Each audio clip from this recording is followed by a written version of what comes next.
दोस्तों, दिल की दवा क्या है? हजरत अब्दुल्ला अंताकी रहमतुल्लाह अलैह फरमाते हैं, दिल की दवा 5 चीज़ें हैं। 5 चीज़ें कौन कौन सी? नंबर 1, सोलहा की हम नशीनी। नंबर 2, कुरान पाक की तिलावत करना।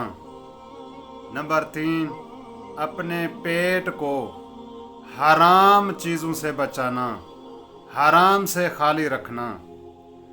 नंबर 4, रात को उठ उठ कर इबादत करना, अल्लाह के सामने खड़े होकर अल्लाह की इबादत करना, अल्लाह से मुलाकात करना। नंबर 5, सुबह के वक्त आहोजारी करना, रोना गिड़गिड़ाना, अल्लाह से मदद मांगना। दोस्तों, अगर वीडियो